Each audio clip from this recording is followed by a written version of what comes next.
dar essa mudinha pra Rita? Não sei não, a gente é só amigo. Amigos também se dão flores. Gabriel, Rita, chegamos. Ei, pra você. Você trouxe uma flor. Pra mim.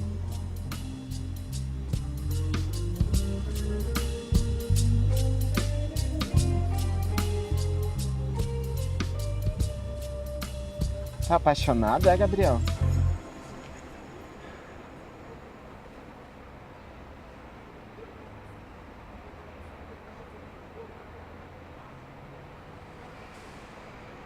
Meninos, estejam abertos a coisas novas, nem que sejam velhas possibilidades.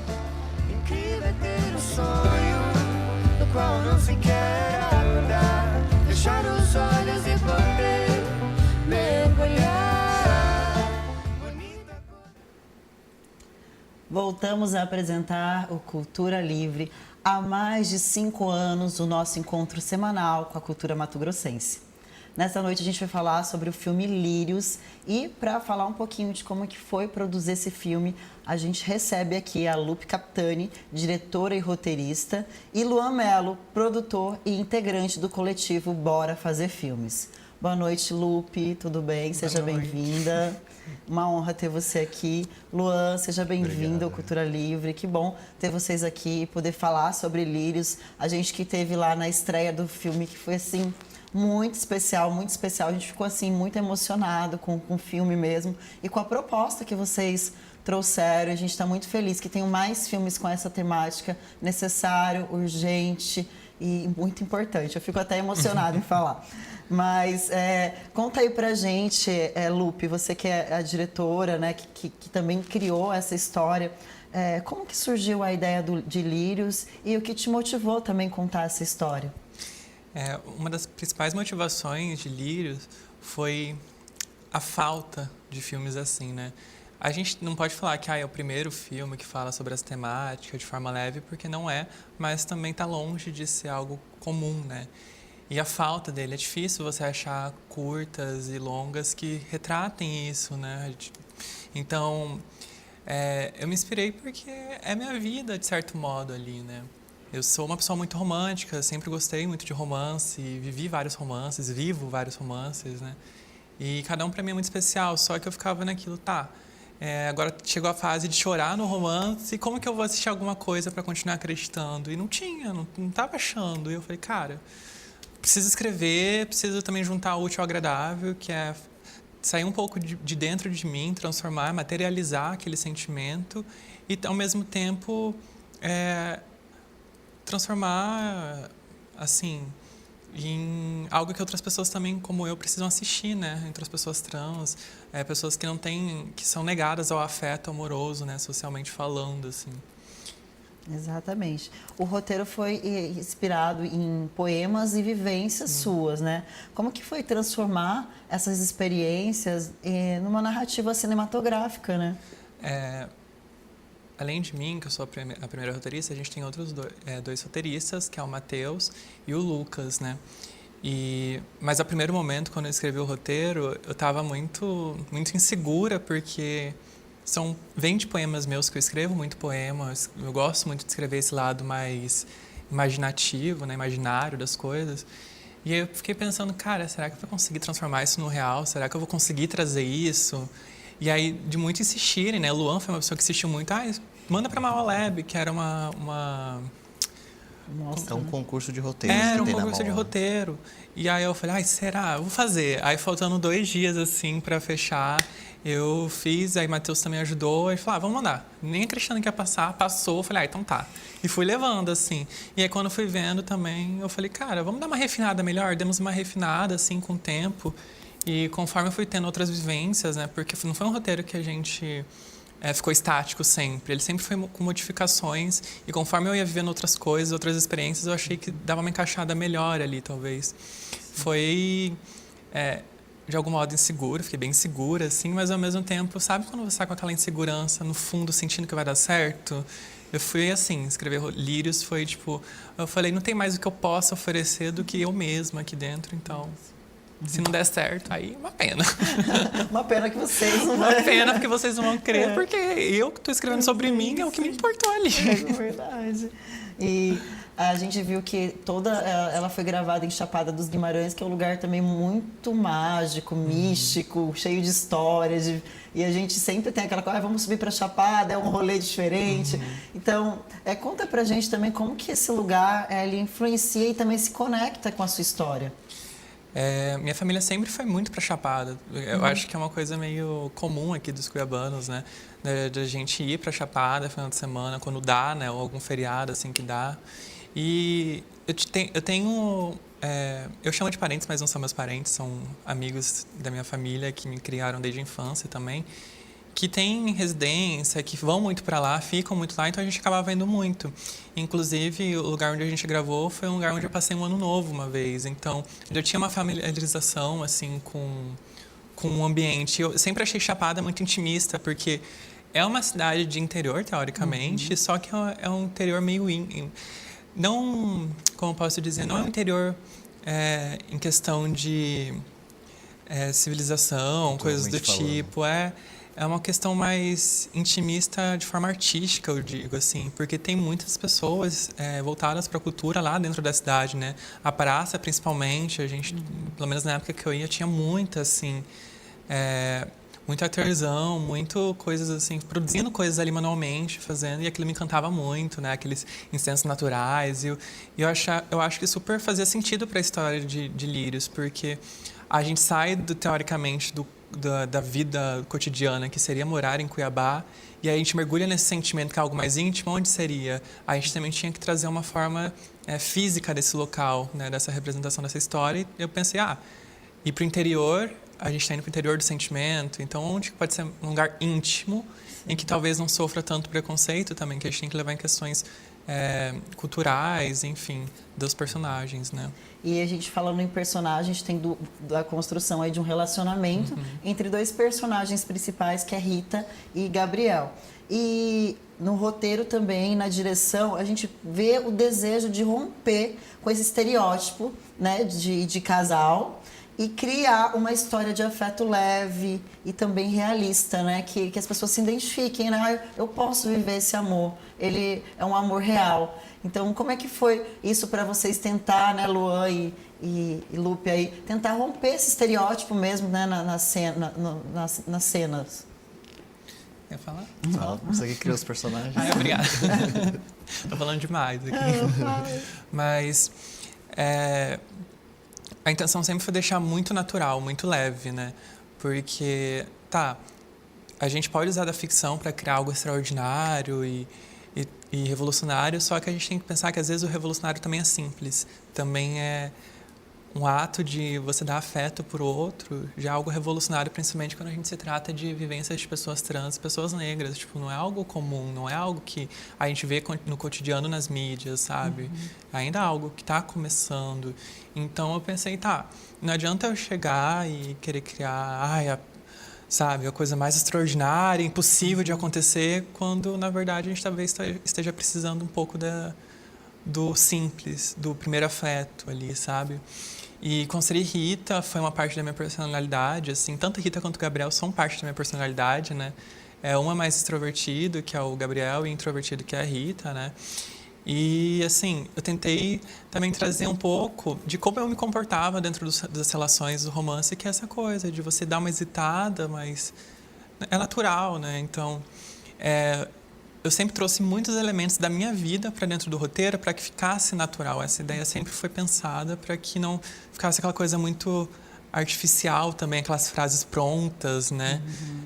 Mas, enfim, a ideia sempre foi essa, trazer algo que a gente escuta no dia a dia, coisas que eu já escutei ou coisas que eu já falei, para que tenha essa ligação com quem está assistindo, né? Para ver, se eu estou conseguindo ver algo que eu vejo ao meu redor, talvez eu também posso viver isso. Então é algo real, não é um super-herói que eu preciso, Sim, sei fica lá. muito distante, né? Uma coisa bem mais próxima, né? É uma Aham. coisa que, pode acontecer de eu conhecer alguém Sim. e isso dá super certo. Eu não preciso que, sei lá, um meteoro caia e eu ganhe superpoderes e, sabe?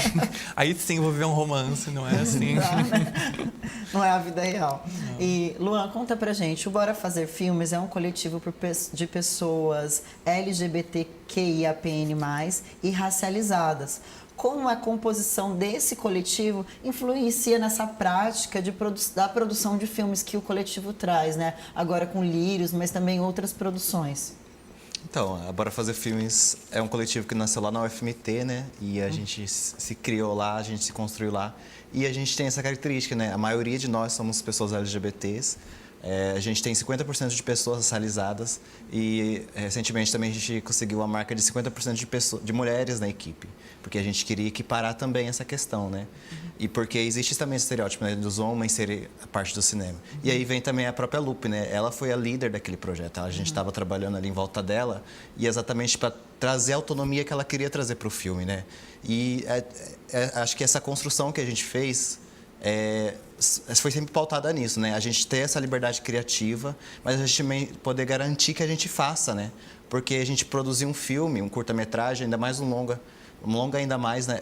Não é uma coisa simples, é uma coisa complicada. A gente passou 1 ano e meio trabalhando nesse filme, né? Então, assim, a gente ter essa liberdade de ser quem a gente é, de expressar quem a gente é, e a gente dar essa liberdade criativa para as pessoas que estão construindo também, né? Então, eu fiz parte da produção, estava lá na logística, enquanto a Lupe estava na parte criativa. Então, a minha intenção naquele projeto era isso. A gente vai garantir que o protagonismo seja das mulheres trans e a gente vai garantir que as pessoas LGBTs estejam nesse projeto. Tanto que a nossa equipe de 40 pessoas, mais da metade delas, se não uns 80%, eram pessoas LGBTs, né? Então, a gente construindo pra gente mesmo e garantindo o nosso, né? Sim. Então, essa a importância. E muito, muito importante. Também lembrando disso, a gente toca num assunto da importância da Lei Paulo Gustavo para viabilizar não só Lírios, mas toda a produção do cinema e romper com essa lógica da produção sem recursos, né? Então, conta aí pra gente qual que é a importância também desse incentivo aí. Nossa, eu acho que é uma das coisas mais importantes para a gente que é artista se construir profissionalmente, né?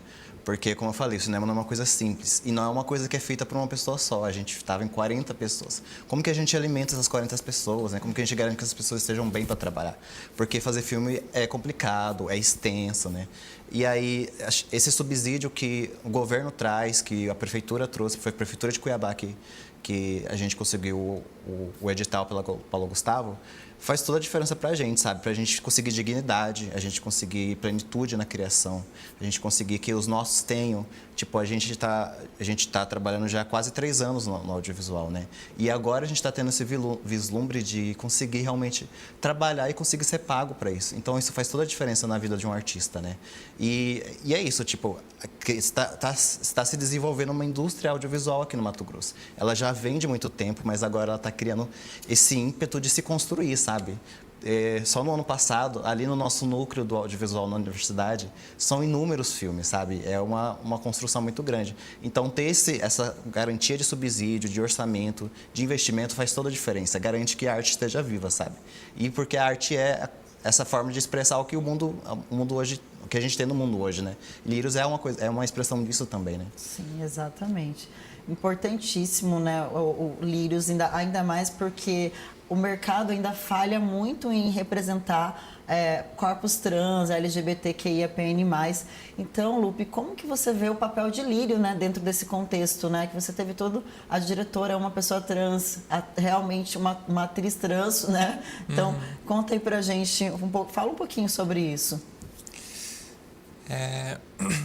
Assim, acho não, né? Tenho certeza que Lírios, ele vem para agregar nessa luta, né?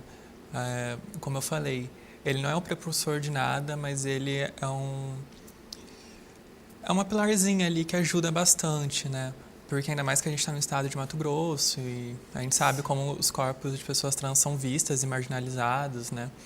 Enfim, o filme Lírios, ele serve muito para isso, para além de uma luta social, para a gente entender que corpos trans também merecem afeto, também são merecedores de afeto, o filme serve também para quem está assistindo, principalmente para as mulheres trans que estão assistindo, que já tem uma vida muito difícil, né, na rua, né, na rua que eu falo é fora de casa. Então, aquilo ali é uma forma de conforto, é uma forma de um abraço audiovisual, né? Sim. Porque, pô, você pensa, você acorda, você já pensa, putz, em todas as N questões que você pode enfrentar durante seu dia, os negativos que vêm, né, na sua cabeça. E aí você só quer chegar, o audiovisual serve para isso. Você chegar, você assiste, você se acalma, ou você quer distrair a cabeça às vezes, né? Sim. E Lírios serve para isso.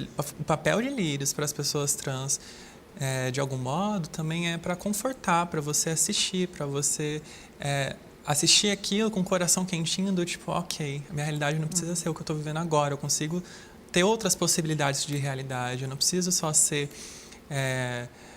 a pessoa que sofre violência, ser a pessoa que sempre tem que levantar altos questionamentos dentro de uma relação, né? Porque se é uma pessoa trans se relacionar com uma pessoa, né? Vem com outra pessoa, vem muitos questionamentos, né? A primeira etapa já é, será que a pessoa vai me assumir em público? Aí eu já venho para outra etapa, beleza, me assumir em público, mas será que vai me levar para conhecer os amigos? Será que vai ter piadinha? Beleza, passei dessa etapa. São várias etapas que você vai enfrentando e às vezes você não quer isso. Você também quer um momento de viver ali tranquilo, de as coisas acontecerem, né? Igual acontece no filme. Exatamente, você fala muito, né, de tirar esses personagens trans do lugar dessa dor, dessa marginalização desses corpos, isso a gente vê muito, né? Mas o filme tem sido chamado de clichê romântico, né? E você já disse que isso é uma novidade para a mulher trans, mas você quer comentar um pouquinho mais sobre essa provocação? Pode ser. É porque é um clichê romântico para quem, né? Para ser clichê tem que ser algo que acontece com uma frequência, que tenha muita frequência. E com que frequência que vocês estão assistindo pessoas trans tendo um afeto simples, leve nos cinemas? Porque eu não tô vendo. Eu não sei. Se eu estiver enganada, eu tô vivendo em outra realidade que eu não tô vendo, gente, me mostre. Porque para ser um clichê, a gente tem que ter noção que clichê é algo corriqueiro. E tanto para pessoas trans como para pessoas negras, enfim, esse amor simplório, esse amor simples, né, que também é muito bonito, no audiovisual, nos filmes, né, não é algo comum, é sempre carregado de alguma violência, algum preconceito, alguma coisa que está sempre ali como um pilar narrativa. E, gente, eu fico assim, basbacada falarem que é clichê. E tá tudo bem, eu quero que se torne um clichê, eu quero que vire um clichê. Eu adoro clichê, mas assim, eu quero um clichê que eu possa ver das minhas também, né? Não quero um clichê que eu veja, tudo bem, é uma mulher cis e um homem cis. Tá, mas e aí, sabe? Aquilo ali não sou eu quero ver de mim também na TV. Sim, representatividade, a gente fala tanto sobre isso, né? E esquece na prática, né? Prática, exatamente. Gente, que bom receber vocês aqui, falar sobre Lírios. Luan, conta aí pra gente finalizar, qual que foi os desafios dessa produção e também ver esse produto final aí no ar? Então, tivemos bastante desafios, né? Inclusive, Lírios é uma produção da Bora Fazer Filmes, mas também tem parceria com outras produtoras, né? A gente buscou parceria com a Georgia Filmes, com a Limiar Filmes, exatamente porque era um projeto bem grande, assim, um desafio grande. Até então era o maior que a gente tinha pego, sabe? E aí, ainda tinha o fato de que a gente tinha que viajar também, levar uma galera pra Chapada. E aí tinha toda... A gente conseguiu... né? A gente conseguiu subsídio para equipamento de ponta, sabe? Isso fez toda a diferença, sabe? Então, a gente teve muitos desafios, mas a gente já tinha uma construção pregressa que a gente conseguiu provar, sabe? A gente também sabe fazer. Estou aqui fazendo, estreamos o filme é lindo, muita gente adorou. Então, a gente está mostrando para nós mesmos e para o mundo que a gente é capaz de fazer. E o mais importante, vocês gostaram, né? Vocês gostaram do produto final. Porque, gente, assim, é um filme muito sensível, muito delicado e eu acho que, assim, a gente precisa ter mais ele. E como que tá a divulgação? Quem quiser assistir o filme, aonde eu acesso? Como que eu faço para ter acesso a esse filme? Ele vai concorrer a festivais, ainda não pode ficar disponível. Então conta aí pra gente um pouquinho, Luan. A gente firmou uma parceria com a Tarrafa Distribuidora, que é uma distribuidora que já trabalhou com filmes aqui em Cuiabá, principalmente o filme do Quarteira como Mansos e A Velhice no Vento. E eles fazem um trabalho, assim, em geral, nessa parte de festival, né? Então, eles que vão trabalhar nos festivais nacionais e internacionais. E, a partir daí, a gente teve a estreia, né? E aí foi esse primeiro contato de Lírios para o mundo. A partir de agora vai ter pelo menos um ano de exibição em festivais. E aí, como é festival, existe aquela coisa exclusiva, né? Tem que ser só para o festival, não pode estar online e tal. Mas a nossa meta é para o ano que vem a gente levar para os streams. Então, a gente, quando tiver, é só se ligar nas nossas redes sociais da Bora Fazer Filmes, que a gente vai estar lá mostrando, está disponível em tal lugar, ou vai passar em tal lugar na sua cidade, porque a gente está nesse processo de espalhar ele pelo mundo agora, né? Com certeza, necessário e urgente, E se né? tudo der certo, vira longa, né? E se tudo der certo, vira longa. Ai, com certeza, já tá aí os próximos passos, né? Sim. Gente, é isso. Bora fazer filmes, bora continuar também documentando e trazendo também a experiência também de pessoas trans para a tela, representatividade cada vez mais importante. Eu me emocionei muito durante o filme, falando aqui com vocês também, porque é importante mesmo e a gente sente muito a necessidade de ver. E porque é isso que a Lu falou, de virar realmente um clichê. A gente quer que vire clichê e que a gente veja muito mesmo. E é isso. Muito obrigada. E até breve. A gente agradece, viu? Tchau, tchau, gente. Até mais. E não esqueçam de assistir a gente também no nosso YouTube, Cultura Livre MT. Se você não segue a gente, já vai lá, ativa o sininho. Toda semana tem um programa inédito para você. Até mais.